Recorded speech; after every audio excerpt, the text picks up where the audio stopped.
TikTok from Beyond by Isaac Petrov, Chapter 1, The Shattered Ripple. In the quaint town of Maresfield, life moved at the steady hum of routine. Nestled in the English countryside, its cobbled streets wound through rows of ivy-clad cottages and flower-laden windowsills. Life here wasn't rushed. Neighbours waved across hedgerows, children cycled in small flocks after school, and families knew each other across generations. It was a town built on familiarity, where change was the exception, not the rule. Stephen Greenway was the kind of presence that refused to go unnoticed in a place like Maresfield. At 17, he had the easy charisma of someone twice his age, the kind that didn't come from effort, but from an innate warmth that seemed to radiate from him. His laugh, loud, unfiltered, had a way of drawing people in.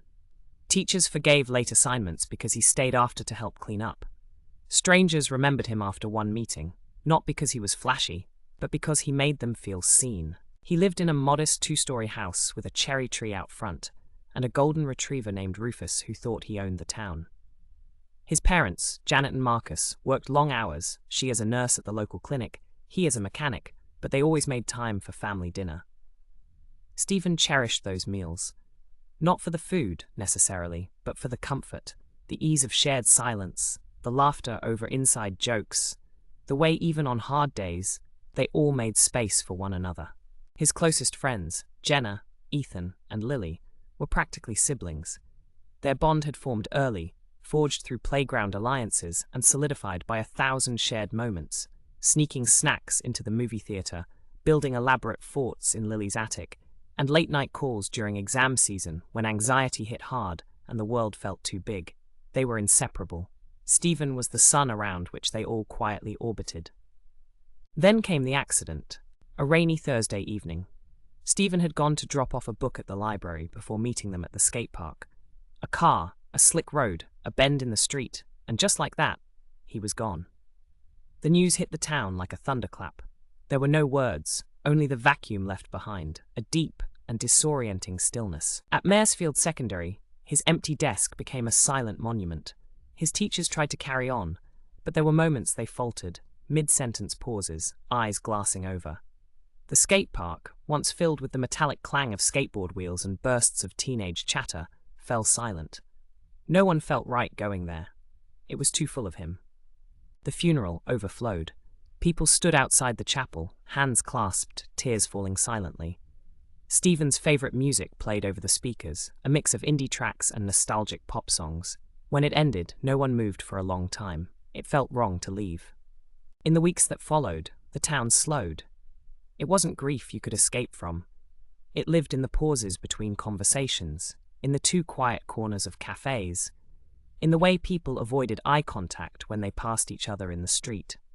For Jenna, Ethan, and Lily, it was worse. Every place was haunted, not by fear, but by memory. Ethan would wake up, forgetting for a split second that Stephen wasn't around, only to be hit by the weight of absence. Lily couldn't walk past the music shop without tearing up. Jenna stopped going to the library. It was too close to the crash site. They tried to keep each other afloat. Long calls, group chats, spontaneous hangouts, anything to fill the silence. But nothing felt quite right. They weren't 4 anymore. They were 3, and the math of their friendship didn't make sense anymore. And then, nearly 6 weeks later, something strange happened. Jenna was the first to notice. She was brushing her teeth when her phone buzzed. A TikTok notification. At first, she ignored it. She hadn't opened the app in weeks.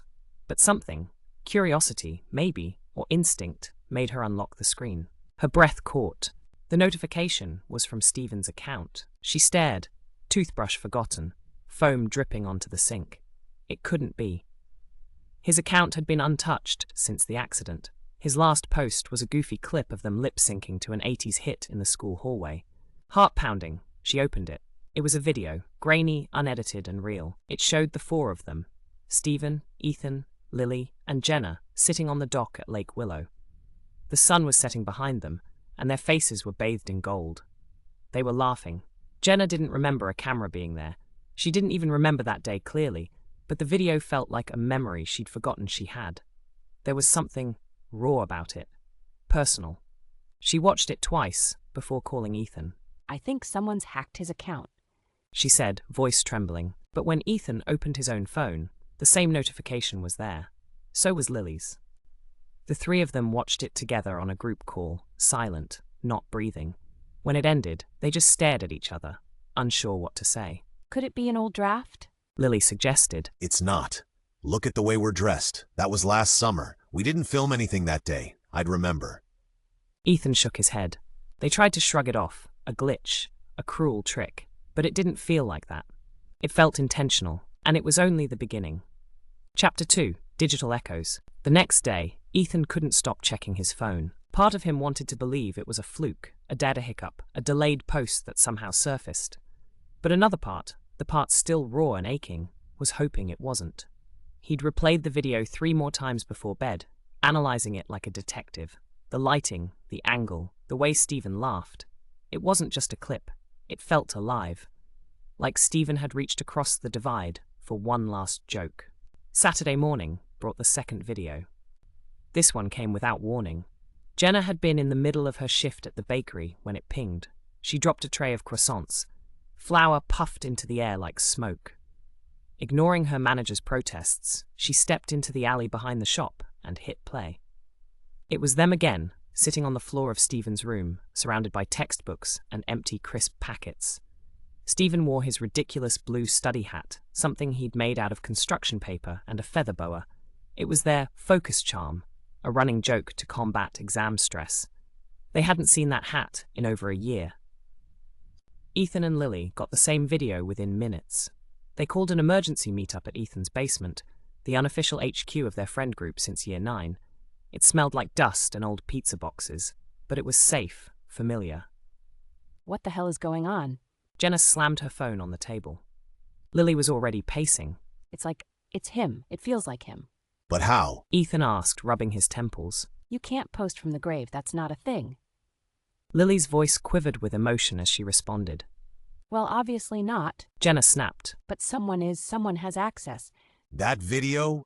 There's no camera angle where someone else could have filmed it. It's like it was shot from the inside out. You know what I mean? Ethan explained. They sat in silence. It was hard to articulate, but he was right. The videos weren't just recordings. They felt personal, like they were wrapped in emotion. Every glance, every smile, was loaded with context only the 4 of them would understand. We need help, Ethan said finally. Tech help. Matt Davies was the closest thing Maresfield had to a computer genius. He lived in a loft above his parents' bookstore, surrounded by server towers, LED lights, and enough snack wrappers to suggest he hadn't seen daylight in weeks. Creepy ghost TikTok? Matt said when Ethan explained. All right, I'm in. They handed him Jenna's phone, and he plugged it into a laptop. Code scrolled across the screen. He tapped, clicked, muttered to himself, and paused occasionally to chug from a comically large bottle of energy drink.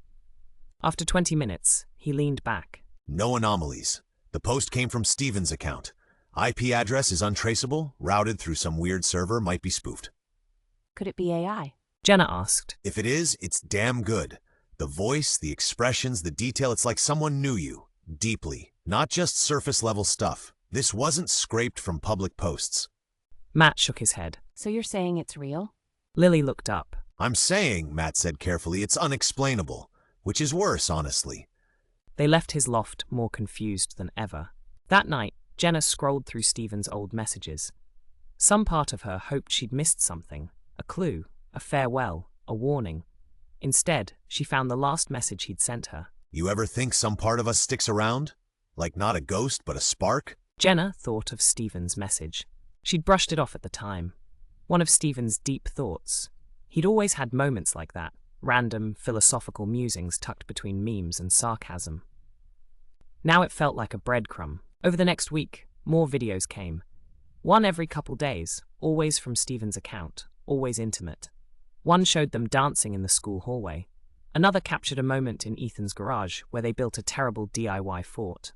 But then, they started changing. They weren't just memories anymore. One showed Ethan sitting alone in the park, yesterday. Same clothes, same position, but no one had filmed it. In the background, Stephen's voice was faint. You're not alone, mate, you never were. Another showed Lily standing by her piano, struggling to play the piece she'd been learning. It cut just before she broke down crying. Again, Stephen's voice.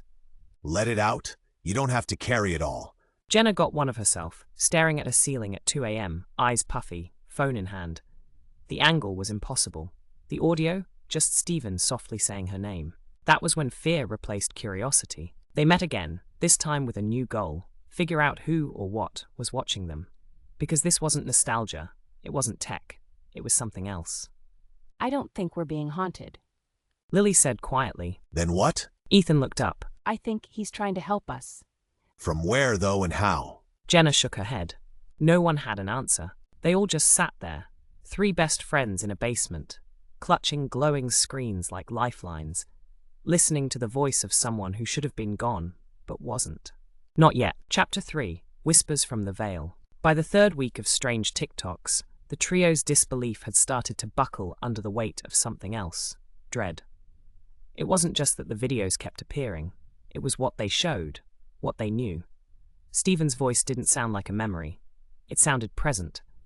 It responded to things they hadn't even said aloud. Jenna found herself jumping at shadows. Lily stopped sleeping with her bedroom light off. And Ethan, ever the skeptic, became the most obsessed. We're missing something, He said, scribbling notes across a whiteboard in his garage. There's a pattern, dates, times, emotions. They're not random. He'd started tracking every video when they dropped, what they showed, who was in them, even the weather conditions. He wanted to believe this was tech. A deepfake, maybe. An elaborate scheme. Anything that didn't require believing in the impossible. But then came the video that shattered his theory. It was a moment none of them remembered. Not because it happened too long ago, but because it never did. The 3 of them, standing together in the school auditorium, preparing to give a speech at an event that hadn't happened. Lily was holding index cards. Ethan was adjusting his tie. Stephen was off camera, giving them tips and cracking jokes. I never wore that tie. Ethan said, staring at the screen. I don't even own that shirt. You're telling me this is the future? Jenna asked. Lily's face was pale. Or something that could have been. The next video came with no visuals, just sound. A voice memo, essentially, Stephen speaking, calm, steady. I know this is hard, but it's not over. It's just sideways. You've got to trust the ripple. Everything leaves one, even me. That's when Lily said it. We need to talk to someone. Who? Ethan asked. You think there's a TikTok ghost hotline? She didn't laugh. Madam Sarah. Jenna groaned. The woman who sells crystals and talks to dead house cats. She's not just that. Lily said quietly. People believe in her. My mom saw her once after my granddad died, said she knew things she couldn't have. She also told your mom her soul was from Atlantis, Ethan muttered. But no one had a better idea. So, 3 days later, they walked into a narrow shop near the edge of town. The sign above the door read, Whispers and Wonders in curling silver script. Inside it smelled like incense and patchouli. Tapestries covered the walls. Glass jars filled with herbs lined the shelves. A slow, unfamiliar melody played from an unseen speaker. Madame Sarah sat behind a beaded curtain. She wore layered shawls and rings on every finger. Her hair was streaked silver and red, her eyes sharp and unsettlingly clear. You're not here for fun, she said before they'd spoken a word. Jenna shivered. Sarah beckoned them to sit. No questions, she said, not yet. She closed her eyes, fingers steepled under her chin. The room felt like it held its breath. There's grief here, but more than that, residue. Something unfinished, something urgent. Ethan started to protest, but Sarah spoke again. You've received messages from the boy who's crossed over. He's reaching. Not haunting, but bridging. It's rare and dangerous. Dangerous how? Jenna asked. Because it can unmoor you, Sarah replied, opening her eyes. The veil between worlds is thin in times of deep sorrow. Love can tether a soul, but longing can trap one. Are you saying he's stuck? Lily leaned in. Not stuck, Sarah said slowly. Straining, he's using everything he has left to reach you. Not because he's lost, but because you are. No one spoke. Sarah stood and retrieved a small black mirror from a velvet box. She placed it in the center of the table. This is obsidian, she said. Volcanic glass, a scrying tool. Look into it, not to see him, but yourselves. One by one they did. Jenna saw her own eyes reflected, ringed with doubt and grief. Ethan saw nothing at first, then the outline of a memory he couldn't quite grasp. Lily cried. Sarah watched them carefully. You're not being haunted. You're being reminded. He's nudging you towards something you haven't done. A truth, maybe, or a choice. The air felt charged. You must decide what to do with the connection, Sarah said. You can't hold it forever. The door will close. They always do. They left in silence, each of them holding on to her final words. Outside, the sun had begun to set. The sky was a bruised orange, casting long shadows over the street. Ethan pulled out his phone. A new notification. Stephen had posted again. This time the caption simply read, "Don't be afraid to say it." Chapter 4. Convergence and Understanding. The video from Stephen's account was only 10 seconds long. It showed a close-up of a notebook. Lines of handwriting, familiar, unmistakably Stephen's, scrawled across the page. The video was silent except for the sound of wind and the faint creak of something swinging in the background. A park swing? The final line of the note zoomed into focus just before the video cut off. "You never said goodbye." Ethan didn't wait. He was already grabbing his jacket. "Where are you going?" Jenna called, running after him. To the swing set at Lake Willow, he said. That's what he meant. That's where it was filmed. Lily caught up with them by the time they reached the edge of the lake. The old park's swings stood in silhouette, rocking gently in the breeze. The sun was low, painting everything in gold and shadow. Ethan sat on the middle swing. He didn't speak for a long time. I was supposed to meet him here that day, he finally said. The day of the crash. He texted me, said he wanted to talk before going home. I blew it off, told him I had homework. No one interrupted. He never pushed back, just said cool next time. "You didn't know." Jenna placed a hand on his shoulder. I should have come anyway. We always met here. They stayed until the sun slipped behind the trees, and as they left, Lily turned back and thought, for the briefest moment, she saw someone sitting on the farthest swing. A blur, a presence. Then it was gone. That night, a new video arrived, different from all the others. This one had no people, no music, just footage of Maresfield at night, empty streets, glowing windows, the skate park bathed in moonlight. The captions came one by one, fading in and out. Everywhere you are, I am. Not watching, just remembering. But you have to live. It was a message, not just for comfort, but for closure. Stephen wasn't asking to be held onto. He was asking them to move forward. Still something lingered, a sense of incompleteness, like a song that cut out before the final note. They met at Jenna's house the next day. "He keeps pointing to something," she said, pacing. "Not just grief, a direction. Like we're supposed to do something." Lily nodded. Maybe it's not about remembering. Maybe it's about honoring." What if we finished his story? Ethan looked up. "What do you mean?" We do what he would have done. The tribute.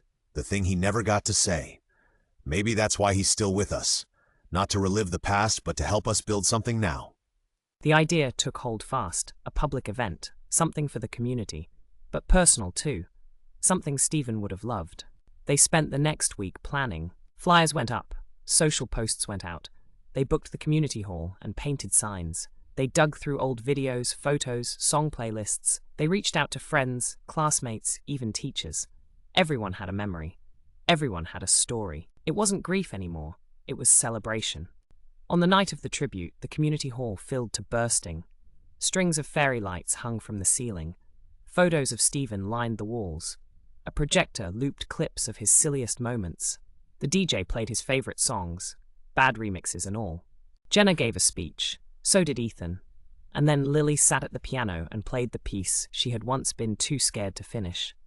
This time, her hands didn't tremble. The final act was a mural. An empty canvas stretched across one side of the hall.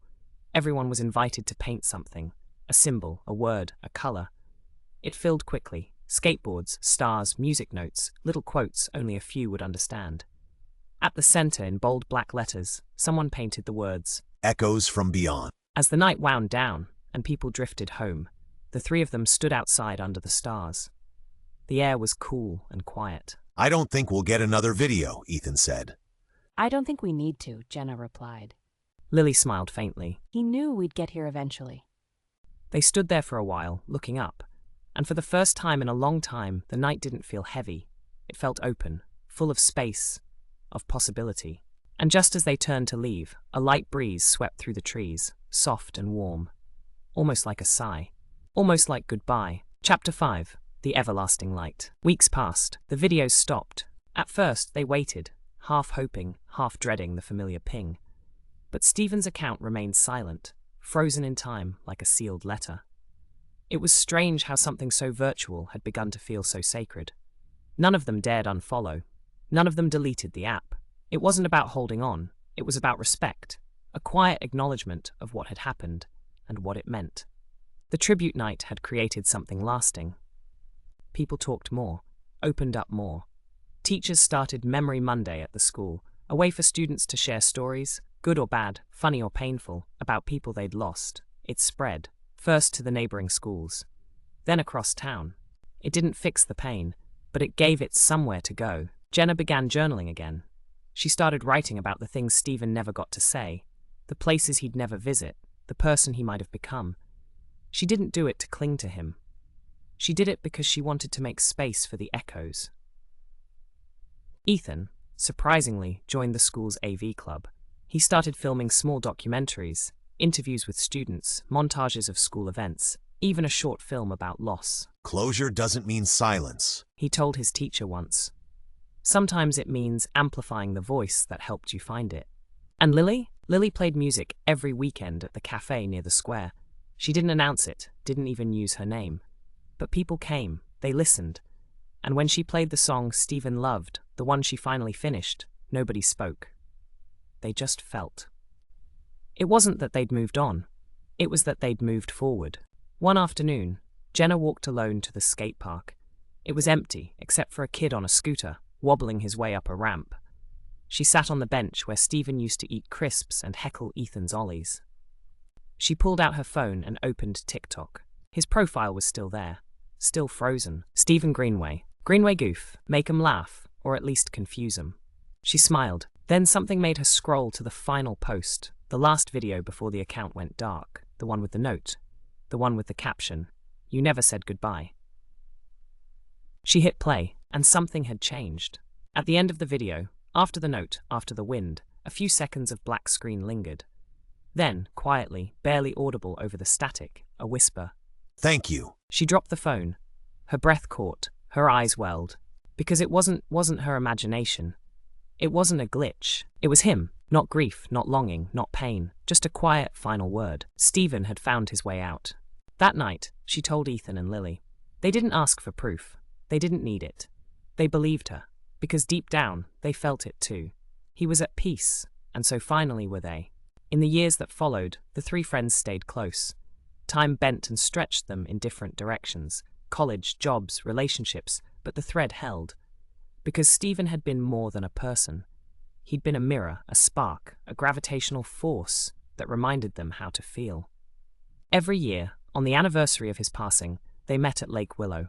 No rituals, no speeches, just them, the doc, and a phone playing one of his old videos.